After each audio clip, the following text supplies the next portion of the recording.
Hello, everybody. My name is Polly Hammond, and you are listening to Uncorked, the Italian wine podcast series about all things marketing and communication. Join me each week for candid conversations with experts from within and beyond the wine world as we explore what it takes to build a profitable business in today's constantly shifting environment. In this episode, we're joined by Oli Purnell, co-founder of the Copper Crew Canned Wine Company.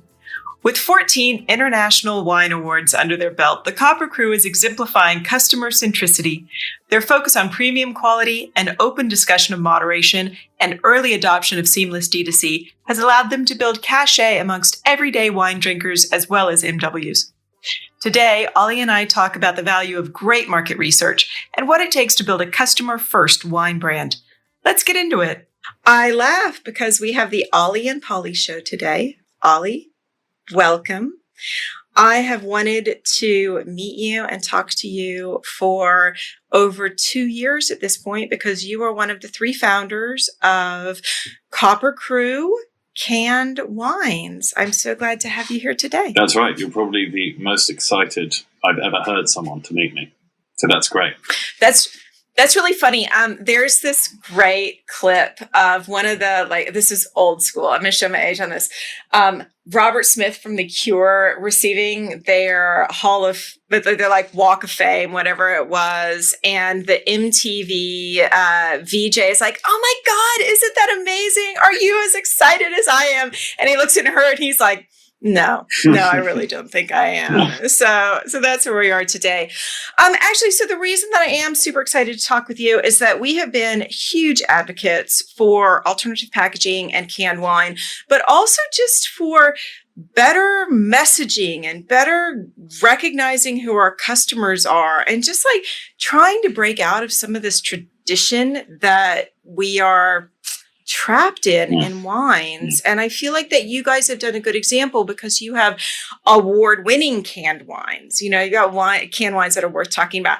So for everyone who doesn't know the brand, can you just give us a little kick down on who you guys are and what it is that you're producing? Sure, yes. So we're the Copper Crew. We make 3 canned wines. Actually, no, that's not true. We now make 5. We have 5 different varietals of wine. All of our wine is South African. And we're called the Copper Crew because myself and my co-founder here in the UK, Theo, we're both ginger-haired. That's kind of where the inspiration for copper came from. And the idea behind Crew was that we wanted to share great wine with people. And I guess it's also a pun on Grand Cru as well. And the third sort of member of our little team is a guy called Sam Lambson. Sam is based sort of vaguely around South Africa. I mean, specifically, he's kind of in the Cape, but he moves around. He goes all sorts of places. Sam is a winemaker, a very good one and a very young one. So he's our age. So I'm actually now 26, which makes me feel quite old, to be honest. But Sam's a year younger, so he's now 25. But he started making wine when he was 20. Basically. And he did a degree in enology at the University of Stellenbosch. And he has his own wine brand called Minimalist Wines, which make fantastic wines. They're really high end, basically. He's distributed it throughout the UK, and you'll find his wine on Michelin-starred restaurants. You know, that's the quality that we're talking about here. And we linked up with Sam via my co-founder Theo because he lived in South Africa for 5 years, and Sam was a family friend. So we approached Sam with this idea of a canned wine brand, and we felt that canned wine existed in the UK already, but we felt that there was no quality option, and there wasn't a good brand. So that was the 2 things that we wanted to build together. And Sam said, "Yeah, great, I'm keen." And that's that. So I've still never met Sam in person. I've still never been to South Africa, et cetera, et cetera. But that's sort of the world we live in. Did I know that I would end up doing canned wine? No, I had no grand plans. Am I massively passionate about, wine as a liquid? Not particularly. It was a great opportunity, I thought, And it was partly inspired by my time in the States. I lived in the States for a year where canned wine is sort of, I guess, at the pinnacle. So there you go. That's the full story. And as you say, yeah, we've now have product for just about 2 years. All right. We're 4 minutes in. You've answered my questions. Let's go get a beer. Done. Move on. All right. So where to begin with all of that? I guess I'm going to begin with a personal story, as we all do. One of the things that I really loved when I was reading the story of your brand is that Fife Forest has from day one been remote. I had a full business partnership for 2 years before I ever met my business partner in person. And I did, we touched down in some random airport in Milwaukee to go to a client meeting. And it was just like we'd sort of always known each other. And I know that this has nothing to do with wine, but more about business. I know that a lot of people adopted that sort of remote lifestyle and business, approach as a result of pandemic. But I hear from so many of them that it just never settled into their bones. And that now that they're coming out of pandemic, that they're so excited to sort of get back to traditional workspaces. And I just look at them and I'm like, what do you mean, man? Like, my team is all over the world and I know them and I love them. And there's no barrier. I don't feel that. And I am more than 20 years older than you. So I don't think it's just a generational thing. Is it something that when you go out into the world, the very fact that you mentioned it in the intro, is that just so bizarre for everyone that you interact with that you're like, hey, these are my people and we've never met? Yeah, a lot of people do find it very strange. I think part of the answer to that comes from, actually, if you say that to anybody in the wine industry remains and still wants to be a very face-to-face business. So that's partly why they find that very strange. I think people will also find it strange co-founding a business with somebody that you've never really met. But that's also, to a certain extent, sort of the conceptive nature of Brits, I think, as well. I think the negative understanding of remote working basically comes usually from people who haven't done it. Or you can have bad experiences doing it. Don't get me wrong. That can definitely happen. But I think... And we all have. I'm not going to lie. Every one of us who remote works have dealt with shitty experiences. Everybody has bad experiences. But that's the same as in a workplace. So as with everything in life, there are good elements, there are bad elements to it. But what I would say about it is I don't think it should preclude you from doing something. And I think there are great life benefits, certainly, to being a remote-first business.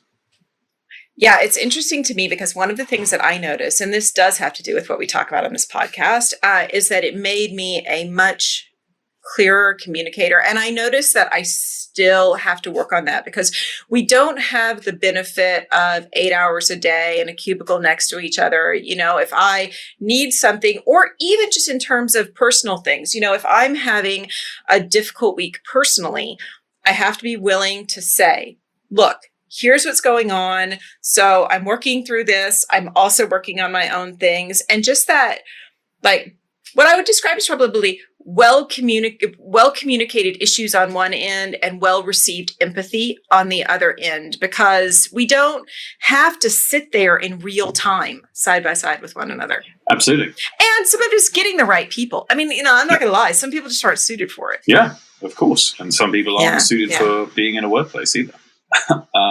Probably like us at this point. Certainly like me. I can't speak for you though, probably, but certainly like me. But so that's all right. I agree. So you were in the U.S. And again, because there are so many things that don't relate to wine that I want to talk about. You were in the U.S. on a fellowship for technical policy and law. Is that correct? Yes, partly. That's the most correct anyone's ever been about it. That's because it's a very sort of strange thing.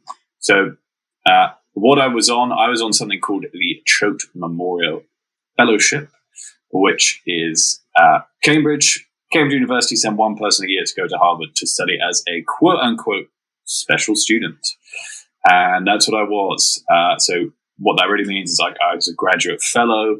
And what that means is that I can take courses at any department that Harvard has to offer. And what I ended up doing was tech policy, some law, and journalism, basically, is what I ended up doing. So, yeah, an amazing year. I was actually paid for that year, which was incredible. Jesus. Yeah, it was a very, very interesting and formative year, I would say. Coming into wine from that, so you didn't plan to go into wine? No, definitely. What was there anything about how the established wine world worked that really surprised you?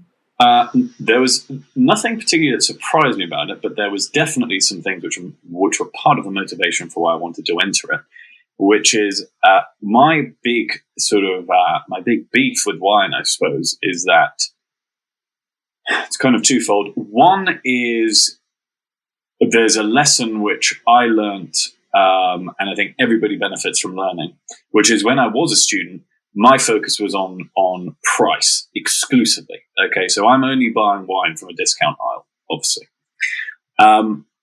Now, what I realized is that if you do spend a few extra pounds on your wine, it can actually taste good, sometimes really good.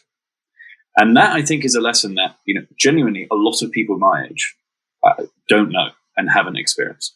So that was one element, is actually, if you pay a little bit more, you can have really, really good tasting wine. Now, the wine industry will obviously tell you that for years and years. But you don't have to really spend that much more. It can really just be a few pounds to make a big, big difference. The second is that I feel wine has a huge image problem, which is related to the first. That problem is that I don't think very limited amount of wine marketing, wine communication, anything to do with the wine industry talks to pretty much anybody under 40 and basically anybody who isn't like white middle class, I think is a big factor within wine. And it doesn't matter what you think about that. What it means from a business perspective is there's a huge unaddressed market already there. Okay. And that was, for me, those two things really motivated my interest in getting into wine. The stereotypes that you hear of it's an old boys club and it's very slow moving and all of those things are absolutely true. And you only find out how bad those problems are by engaging with it, which has been an interesting sort of couple of lessons to learn. We talk about this a lot. I can't believe that any of us still have to be in a room and talk about selling wine to millennials when Gen Z, quite frankly, is of drinking age. And we're just completely fucking failing in every way to kind of move beyond it. And actually, that leads me something that I do want to discuss with you guys.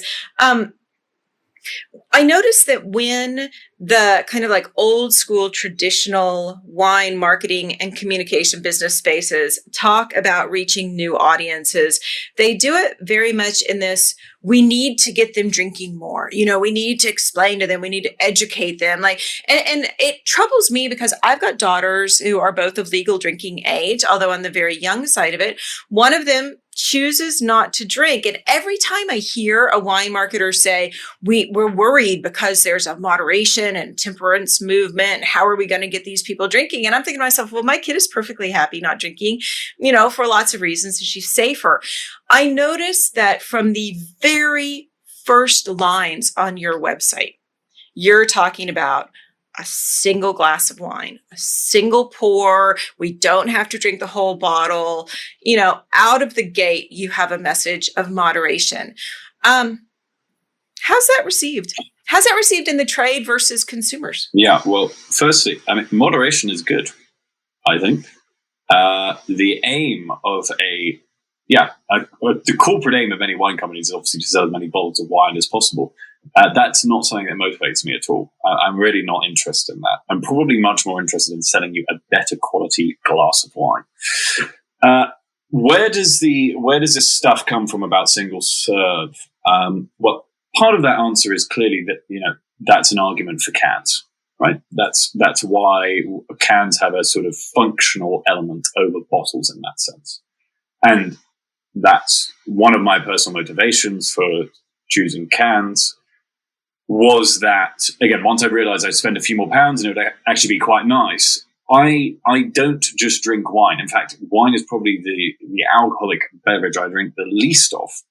Therefore, I would often come back to what I had maybe a glass of a week ago, possibly longer ago, and by that time it just wasn't tasting very good. And that's why, for me, cans really resonate as an idea. But of course, it doesn't matter. I'm an individual. That's not a market. And one of the worst things you can ever hear from somebody is if they say, "Oh, well, I started a business because I'm solving my own problem." That's fine. But does anybody else care about that problem? You've got to seek validation. But the first rule of marketing is you are not your customer. Yeah. I mean, it's always. Yeah. And you've got to be led fundamentally by customers. You've got to understand what they want, and you've got to ask the right questions to understand what they want. So we did a lot of customer interviews to understand what customers wanted from canned wine. And there are two answers really that come out from that. One is the argument that most people suggest. Oh, well, I like it out on the go. I can take it to the park and it's really easy. It cools down very quickly, etc., etc. Great. It would be great at festivals as well. That's not very difficult to come up with. I think everybody would guess that as why cans are good. And that plays to a younger demographic. That plays to a younger audience, the sort of that millennial Gen Z audience we were mentioning earlier. But there's a second very big market, which is actually, I would say, larger and much, addressed very poorly. And that market is moderators. And these are people who are seeking to reduce their alcohol intake for various reasons. And they are often quite a lot older. So we have a segment of customers who are 70 plus, basically. They're 70 to 85. And they use cans for the single serve element because they're very easy to open. Many of them can't physically open a bottle of wine. And that is a market which no other canned wine brand cares about in the UK or is interested in. But I'm very interested in. And that comes from being customer-led and understanding what problem you solve. So I think it's really interesting. I would never have guessed that, of course, when I started. But our biggest sort of commercial success has actually been these older customers. And every company in the world wants to tell you how they're targeting millennials and Gen Zs. They're doing X, they're doing Y. These are all great strategies. Fine. But one thing you can't escape is that this older age group that we deal with have more money, are willing to spend more, and arguably are easier to reach because millennials and Gen Zs are the focus of everybody. So the amount spent per customer is quite high. So I think that makes quite a compelling business case. But that's just one example of how if you validate what you think and if you talk to your customers, you can actually find out some very interesting and surprising things. So how'd you talk to them? Interview them. Very simple. You get an email from me. My email says, my signature is Oli Purnell, co-founder of Copper Crew. And you just say to them, thanks very much for ordering from us recently. Would you be willing to talk to me for 10 to 15 minutes about your experience in canned wine generally? And obviously that doesn't work all the time, and that's fine. But you will often find that people really like you caring about their opinion and are willing to share it. But one of the most important things is having the right questions, which is a different set. But yeah, generally I find people are pretty helpful. I think that's fascinating because for years we've said to people, just ask. I think it's funny. There's something about a keyboard and a screen that makes us feel separate from the rest of the world. And again, maybe this comes down to the same people who are comfortable working in a remote space, right? Just ask. Most people are so decent. They're, especially when we're selling something that people love. We're not selling tires. We're selling wine. It's such a joyful product. And also in this day and age, a lot of people like that notion of, I am going to talk about your age. We're helping a younger or a newer brand grow into what they're going to be. I interviewed Cindy Gala a few months back, and she is just an absolute rock star in advertising. She herself is British. She set up the original BBH in New York in the 1980s. And she does a lot of communication around ageism, and especially just lack of representation of grown women. And she was talking about how, so this is me as a 48-year-old woman talking to you as a 26-year-old guy. So sorry if I make you in any way uncomfortable, that there's a point in women's lives where we become completely invisible. And yet that's when we have the most understanding of what we like, the most balls to do whatever we want, and the most money to buy whatever we want. And she actually gave in that interview a whole idea of, here's a way that the alcohol brands can get on board moderation of drinking amongst this group of women who, because for physiological reasons, literally can't drink as much as we could 10 years ago. And it's that big, it's such an important part of our market that just nobody is talking to. So I'm really glad that you actually bring up the fact that with age, our drinking changes, in some cases because of health problems, and in some cases it's, simply because we've learned more or we've had enough wine. We've had so much wine. Yeah. You hit a point in your life where you're like, Jesus, I noticed that I drink a lot more beer these days because I can get a good beer. And I think that's also the other thing that now we need to talk about. I can get a good beer in a single serve in a way that historically I can't get a good wine in a single pour. So you had from day one this goal of producing high quality wines in a can. It wasn't a byproduct. What does that mean? What's the difference between producing a mediocre wine in a can and an award-winning wine in a can? Yes, we did have quality from day one. That's absolutely right. That was sort of one of our founding principles. But what I didn't realize at the time of coming up with that, obviously that sounds very nice. What does quality mean? It's actually a very multifaceted thing in the world of wine. The way that I think about it, which is sort of really, I guess, a very personal way, but I think of quality as you take a sip of it and you go, that's quite nice. And what that means really is it's about exceeding the expectation, in our case, of the format. That's the way I think about quality. So, the UK has, I don't know, maybe five other canned wine brands. And at the time that we started, it really was poor. It really was nothing that you would actually want to drink. You would only really buy it because of the functional arguments or is in the right setting. So that's the way we thought about quality. And the other way that we deal with it and action it is we have absolutely no control over what happens with the wine. Now, when I say we, I mean myself and Theo, based here in the UK. We leave that totally in the hands of Sam because he is the expert here. Sam is the winemaker. So we set a budget, and it's kind of a little bit vague. I mean, it can be pushed to a certain extent, but we say, look, Sam, this is how much. These are the unit economics that we need to hit. You go and get whatever you think is best. So we're totally led by him. And because of that, he I think feels that he has total freedom to do whatever he wants, and that enables him to go and find great things. And it also enables him, because there's no structure. We don't have to sort of get some master of wine or something to approve our product. He can mix different things. He can try different aging methods, whatever, as long as it's fundamentally increasing the quality of your drinking experience. That's what we care about. So that is how I think of quality for Copper Creek. So what strikes me about that is that we talk to multi-generational brands where within the production or the marketing lines, you got the old schoolers who've been there forever, and you've got the young people, younger being younger than me.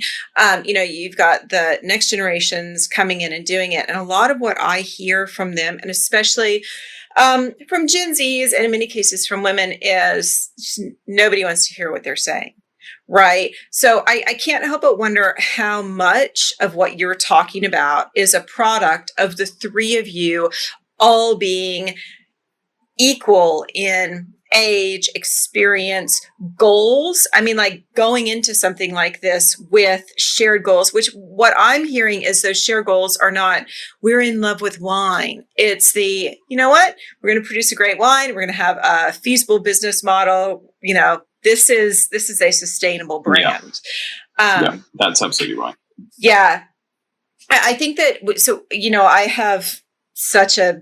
I wave such a flag for millennials and Gen Zers. And one of the things that we notice consistently is them saying, just kind of give us some agency, like trust that what we're saying to you is not a product of us being young people, but actually us being informed people who just happen to be younger than you. So I hope that the audience who's listening, again, can take that on board. Is that if you want to sell wine to, whether it's the 75-year-olds in the room, but we have a lot of them, or the 22-year-olds in a room, get them at the table with you and actually pay attention to what they're saying and what matters to them. I know that seems very basic, and I'll add two things to that as well. Until it happens. When it comes to thinking about quality, you don't have to take what I say about quality at all. Obviously, it's just me saying it. But then the way we validate is that, okay, well, here are our 15 awards that we've won for our wines. Okay, you don't believe in awards? Fine.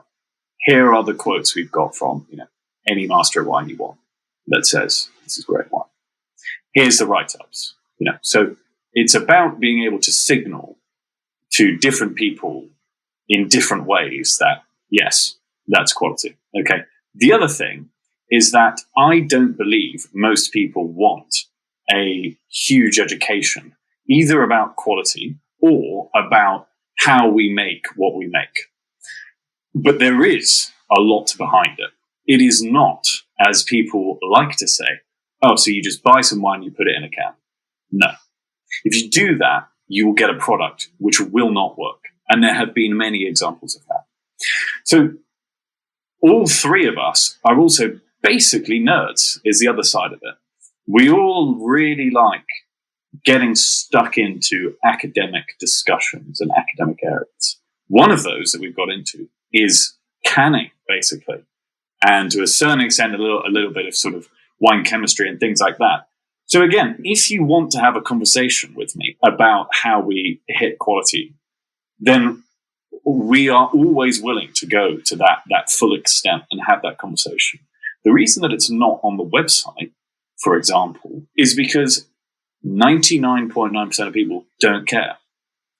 So again, it's all of this stuff. It's about layers. It's about layers of legitimacy is the way I like to think about it. And you've got to know when you've got to flag out, the real wine nerd knowledge, or when you've just got to say, yeah, this won an award at, the International Wine Challenge. And that's what you need to say. I actually use that a lot in how we structure a lot of the digital storytelling for brands, because the people sitting there right there above the fold, they want a certain amount of information. But if they've scrolled all the way down to the bottom, you're probably okay to have like a link to your tech sheet. Like they're just very, they're just markers for how much how nerdy they are, like the rest of us. I do think that the website is probably a great example. I'm going to have the link in it in the show notes, but for people to go in, because you have on your website, you've got the Jancis review, you've got the MW reviews, but you also have friggin' Trustpilot, like public comments on your wine. So wherever we sit in that drinking knowledge, Yeah, I mean, look, most people don't know what a master of wine is. A lot of wine industry puts masters of wine on this massive pedestal, which rightfully so, very, very difficult. But most people don't know and don't care. So it's meaningless. Jancis Robinson, to anybody who knows anything about wine, is a huge name. But I can tell you that most people don't know who she is. So that's why you've got to have those different things. And yeah, to some people, Trustpilot means a hell of a lot more than what a master of wine says.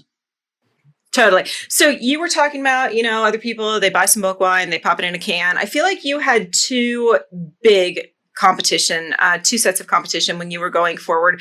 One was traditional wine, but the other one was shitty canned wine. It was exactly that kind of canned wine that you're talking about. And we can all think of the brands who do it, where they go out, they buy some bulk wine from Italy. Italian Wine Podcast. They buy some bulk wine from Italy or Spain. They flog it off in a can. They sell it to their big D2C American audience. How, without diminishing the value, the reasons that canned wine are important, how do you stack yourself up against them competitively? How do you differentiate the brand and the audience? And I don't think that we can just default to saying, well, it's quality and it's awards. Because I think it does have to be more than just that. Is it price? Is it your packaging? Is it placement? Is it good emails and great loyalty building? Are you fucking awesome on Twitter? How do you compete with them? Yeah, well, basically the answer to that is all of those things you just said. So it's about making sure that your price is right. We want, I haven't yet bought a house via starting a canned wine business, I can tell you. That's because we want our wine to be priced in a way that people can actually try it. Where is the product going to be? It's got to be in the right place based on your customer interviews, where your people go to find these products. We've spent, and really what I do is we think press and PR is really important. So I spend a lot of my time on things like that. And it's a combination of all of those things, but they have to hinge off an overall understanding of where you want to be and what you've got.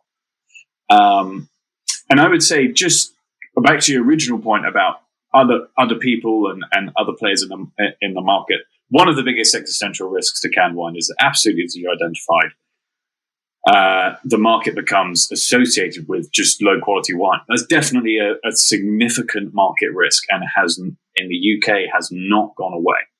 And if that happens, that happens. You can't be emotional about these things, particularly. That's the way business goes. The other thing, though, which was a huge barrier to starting, and I would say has changed significantly. Two things, actually, really. One is perception of cans. Nobody had heard of canned wine when we started in the UK. So every conversation was an uphill battle of saying, well, here are the reasons why cans are sensible. That's now changed. Cans are becoming they're not well known at all, but they are, some people are aware of them. Let's put it that way. Second thing was actually finding a canning facility was one of the biggest barriers to doing anything. In the UK, the quality and availability of doing it was just terrible, basically. Very similar in Europe throughout when we were looking. This was in 2019. That has now changed a bit. There are a couple who are doing a good job, but again, there aren't many. And that's why partly we really lucked out with sourcing everything in South Africa, because South Africa is relatively developed when it comes to doing canned wine. They're much more similar to where the States are, so they know what they're doing. So actually, one of the biggest barriers to good quality wine in cans, the market developing, etc., was the canning options were dreadful. But that has now changed, and that's we think basically a good thing. So you went out, you did all of your market research. Why did you go for cans and not bag and box? Or, if I recall correctly, at about the same time that you guys launched, the Bagnums also launched, which were a high quality French wine in 1.5 liter plastic, casks with a little tap on them. Bag and box is a great market. Arguably a better market than canned wine, to be honest. It's growing better. It's got higher value. This is I'm talking about the UK here specifically. It has much more understanding, much more consumer familiarity. But for us, financially, we couldn't make that happen. We could not start with a boxed wine operation. So the reason we started with cans is basically it was the only option we could afford, which makes it sound like, that was a rash decision and we were strong-armed into it. That's not really true, because the real thing that we were motivated by was, as I've said, brand. We wanted to create a brand which people actually liked the look of and didn't look like every other boring wine label you see. We wanted something which cared about sustainability, and sustainability is, that's almost a dangerous word. It's almost a Pandora's box to put that into a conversation. Most people think of sustainability as a tick box exercise. We try to avoid that way of thinking. So it's partly what motivated our choice of cans, but that isn't an answer to sustainability in any way. So we also really look at the sustainability of the wine that we're sourcing, for example, and how we deal with wastage when we're producing, et cetera, et cetera. So sustainability is a whole other spectrum, which we've started on, and there's a lot more work to do on that. So that's, and we thought cans, match with our sort of customer, which we were going after initially, which was this outdoory type, as I mentioned before. So that's why I've described bag-in-box. I think great market. The other one, which is great, but is I think also in a difficult place like cans at the moment in the UK, is kegs. Kegged wine is a really interesting market. I think it's got great potential, basically. And if you wanted to really take Cobble Crew to the next steps and really start to, look for big increase in turnover, really rapidly grow the business, etc., that would be the way forward. Is you would stick with our can operation that we have at the moment, and you would add bag-in-box and you would add kegs. But we have decided not to do that, because basically Theo and I don't think we're the right people to run that business. We don't have experience in either of those areas. We're very young, and we're certainly incredibly naive when we started this. So we don't think we're quite right to run that. So we're happy with our lot in cans. But those other areas you mentioned are great for sure. So you can't, or do you have a by the glass? Is it like, do you have representation beyond D2C? Not really.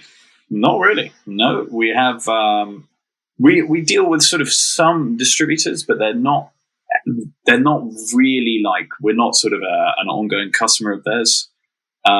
So yeah, it is basically mostly ourselves, and we have trade which comes to us, which we all service ourselves. So yeah, it's very much us against the world.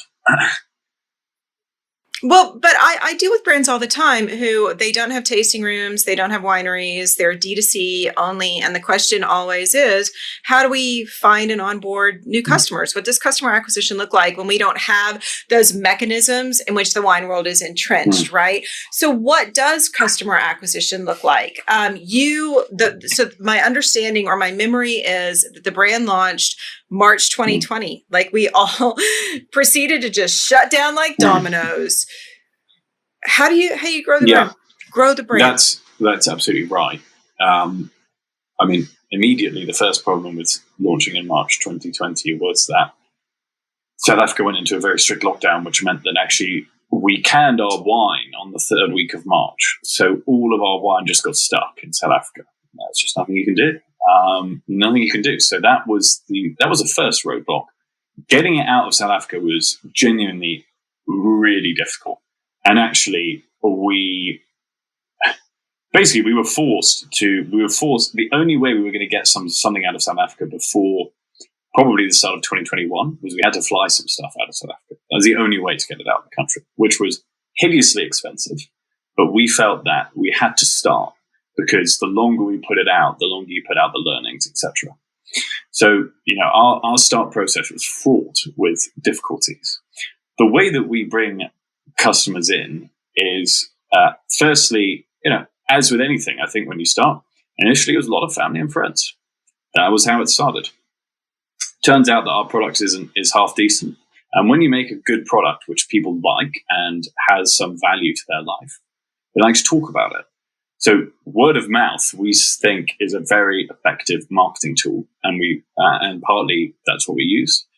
We also take D2C relatively seriously, which I think most other canned wine brands, certainly in the UK, don't really.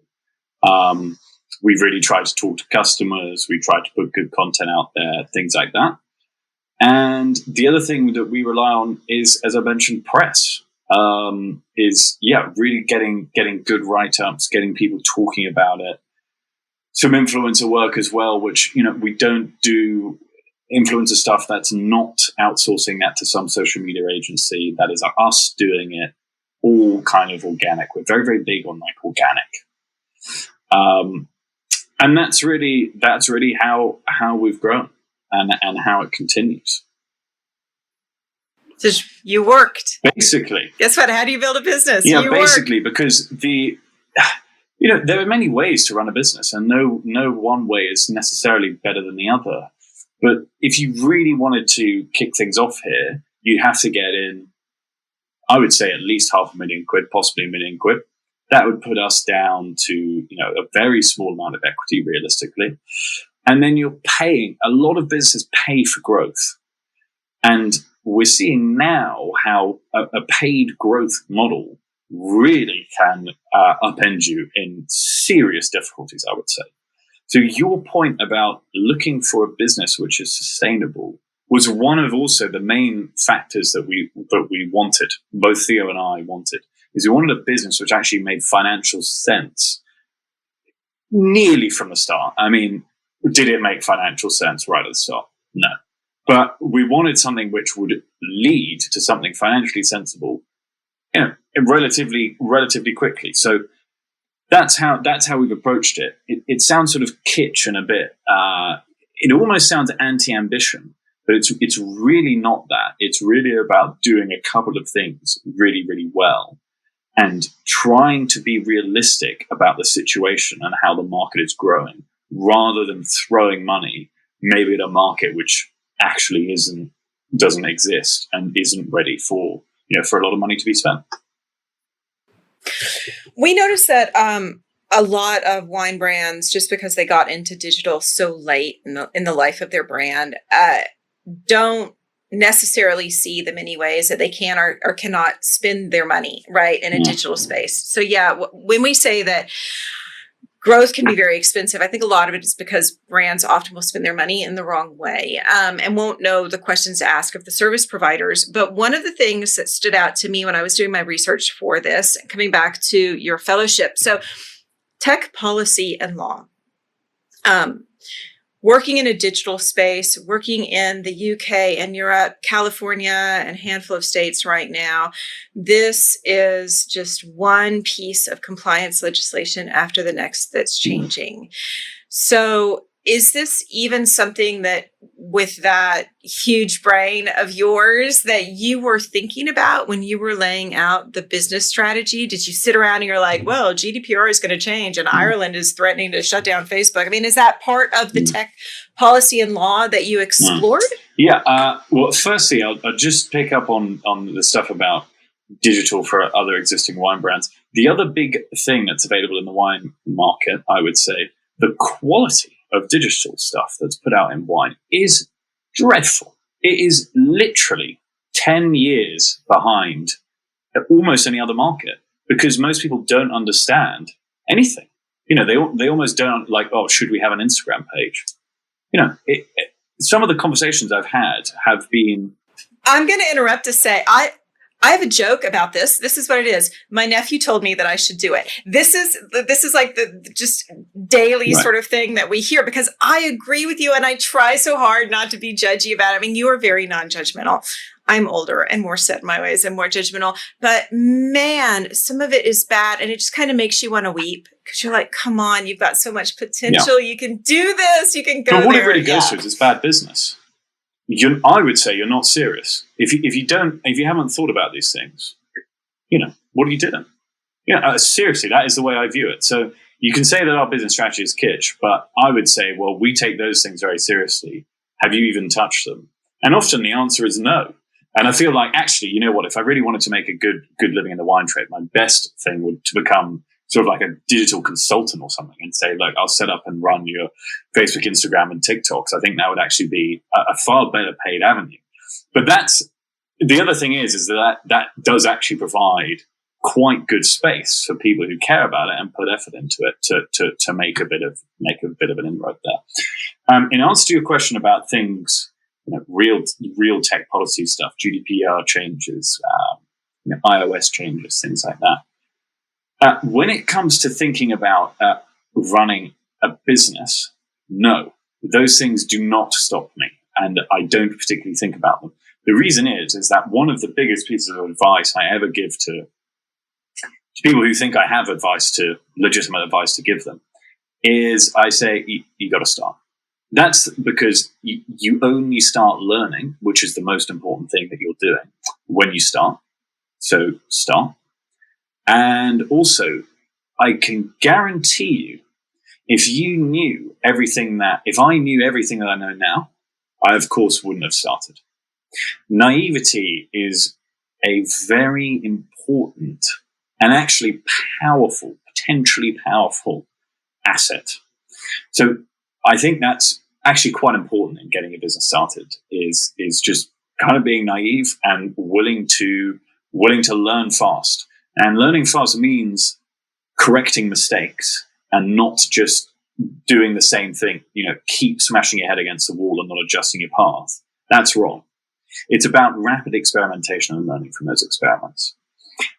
If we want on a bit of compliance, the bit of compliance which is probably much more relevant really to starting a wine business, and it actually does require some thought, which means you often can't just start, is legal compliance in alcohol is very difficult.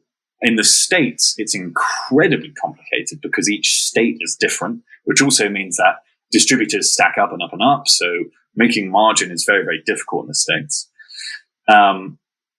And in the UK, we deal with HMRC, and you have to register with HMRC and you have to submit a business plan that they think is legitimate, because a lot of fraud is committed through, basically setting up an alcohol business and then not paying duty. So, rightfully, there's a lot of oversight in it. But getting that over the line is actually quite difficult, takes a lot of time, and is just one of those processes that you have to go through. So in terms of the compliance, which I think is a real difficulty, I actually think it's the legal compliance of getting set up as a wine or an alcohol business generally, which is the bigger problem, rather than sort of tech legislation. It's interesting because one of the questions that had been submitted to me from my team for this interview was, did you find that you had packaging compliance issues? Because so often in canned wines, and nowadays in what we call, or it's like the boobs and bomb kind of beer marketing, that it's really verging on too kid friendly. Was that something that you had to factor into? Yeah, definitely. We had quite a few discussions about that, and making sure that it sort of resonates in the right way. Part of that was also, we wanted, yes, we have these very artsy designs on our cans, but we also want it to be one of the most important sort of motivations when we were coming up with the brand was you've got to look at it and say, that's wine. It's got to obviously be wine. So that's why we have the varietal on it. That's why we have the vintage. That's why we have wine on South Africa right on the front of the can, because, legally that's an important element that we should hit. But also it's important to signal to a customer what this is, and that those elements also suggest that actually this is maybe a better quality option. Now, in terms of actually legal compliance in the UK, the way it works in the UK is there's this group called the Portman Group, which is a self-regulating government body, which is insane. Why you would have something which self-regulates in a market like alcohol is ridiculous. But basically that means you can kind of do what you want. Honestly, the oversight in here is very minimal. Most things, everything in the Portman Group, it's not legally binding. So realistically, you can kind of do what you want. I don't think that's right at all. I think that's very problematic. There are certain things that are law, like you have to display the number of units on your cans, whatever. But honestly, broadly, you can really do what you want. But that's a sort of government regulation discussion, which let's not bore listeners. Well, that's crazy, because that seems to me unscalable. Because if you follow that path and you ever want to leave that market, well, what are you going to do? Completely upend your packaging and branding to meet TTB guidelines or another country's standards of practice. Right. Like, that's crazy. And it seems pretty self-limiting. Okay. So with that in mind, you started with 3 wines. You're up to 5 wines in a can now. I'm just curious, is there any interest in moving toward no or low alcohol wines, or even something like RTDs or untraditional blends? Like, where is this all going, Oli? So the first thing is, if you're making canned wine, the biggest market opportunity is in sparkling, I think. Now, there are a number of problems with that. Champagne won't allow you to can champagne because they don't want that. Prosecco also won't allow you to do that either. So you have to come up with these sort of weird and wonderful names, which aren't so wonderful often. Our operation is South African. We're sort of, I guess, proud of that and very, very happy with what Sam does.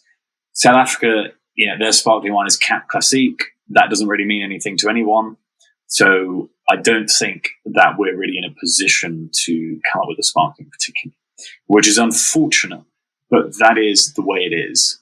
Sparkling also has some sort of boring logistical complications, which make it actually pretty hard to produce in the right way. Sort of weird and wonderful varietals, basically don't try anything. Don't be too smart. People like Sauvignon Blanc. Don't make your life way harder trying to sell them an orange wine in a can. Nobody needs that. RTDs, there's definitely good commercial opportunity there, I think. In the UK, it's its own landscape. I don't know how successful things like sangria, wine coolers, whatever, are going to be against like canned gin and tonics, things like that.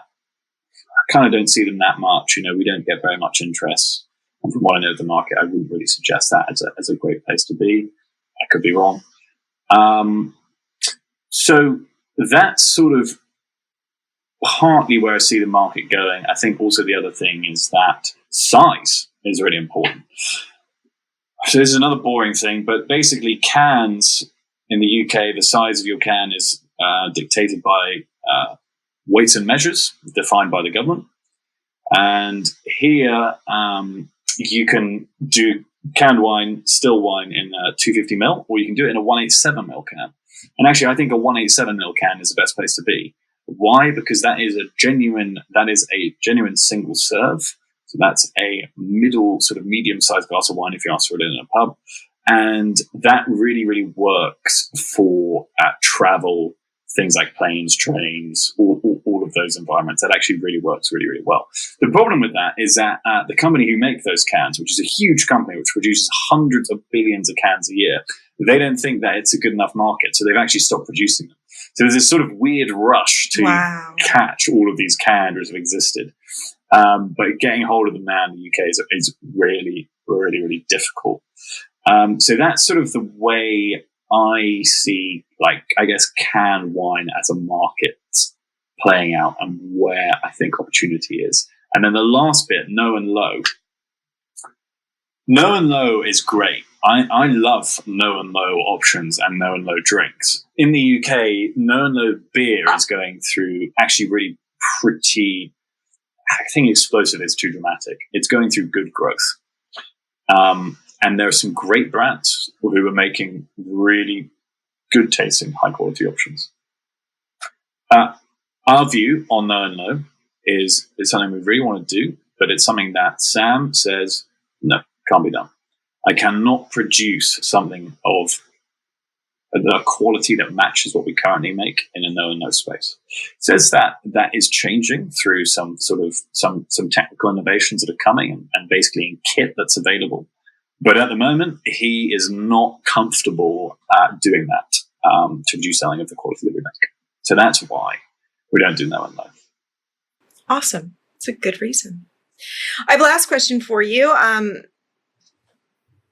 You're young, you're doing something different in wine. It seems like you're not afraid to kind of buck the system.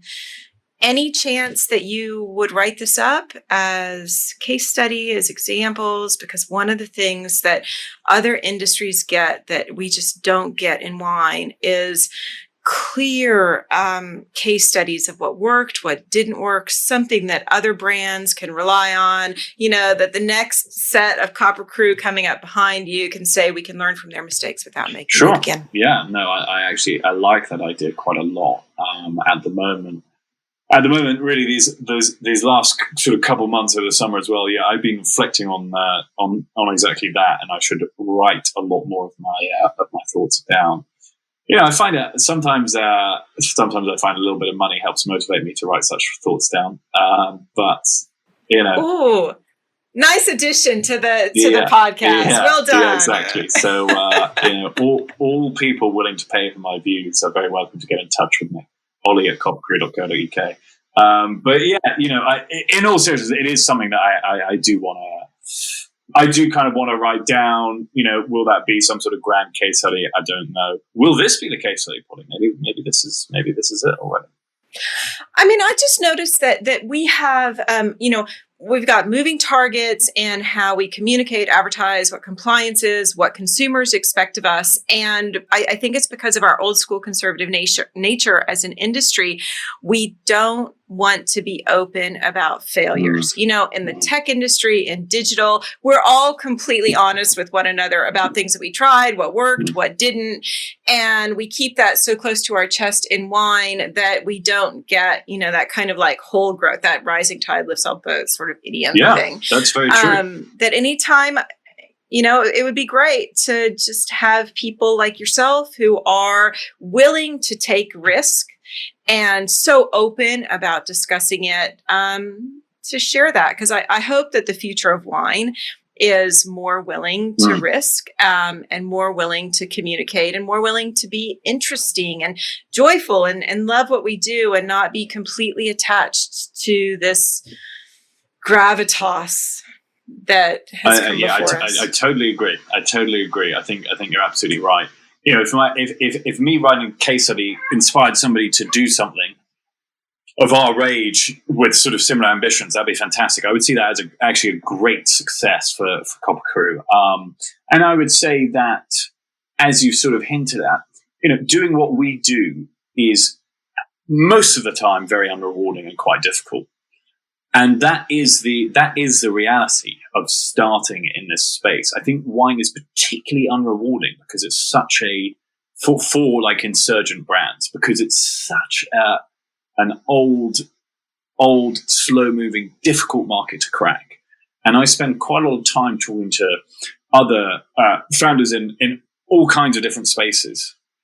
And one of the conclusions from anybody I've spoken to, including a number of people who used to run wine companies, wine-based startups, is, you know what? If you can crack wine, you're probably the best business person around, because the wine market is ultra difficult to get right. And I obviously I would say that. That's not in any way to put myself up on a pedestal at all, because we've got so much of that wrong. But it is to say that I think you're right. Part of that, the difficulty, comes probably from a lack of knowledge, and which comes from a lack of openness about people who are in the industry saying, hey, this is how it works. This is why these things are really difficult. I've tried everything I can think of, but somebody else can see the way through that. So I think you're right. I think that would be a great thing.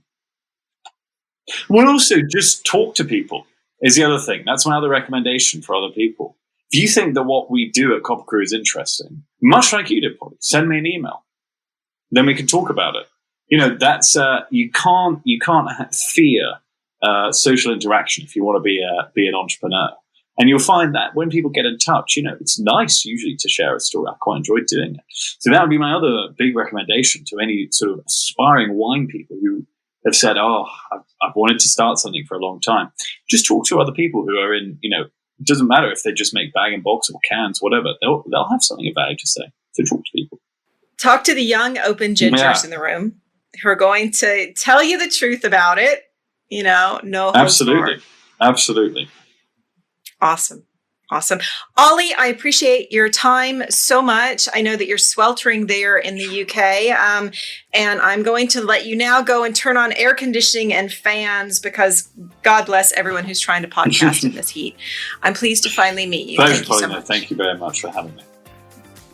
And that's a wrap. Thank you for listening, and a great big thank you to Oli for joining me today.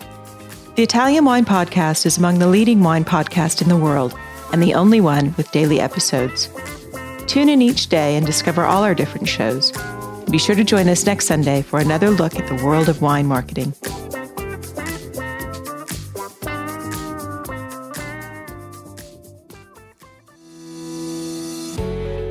Hi guys, I'm Joy Livingston and I am the producer of the Italian Wine Podcast. Thank you for listening. We are the only wine podcast that has been doing a daily show since the pandemic began. This is a labor of love and we are committed to bringing you free content every day. Of course, this takes time and effort, not to mention the cost of equipment, production, and editing. We would be grateful for your donations, suggestions, requests, and ideas. For more information on how to get in touch, go to ItalianWinePodcast.com.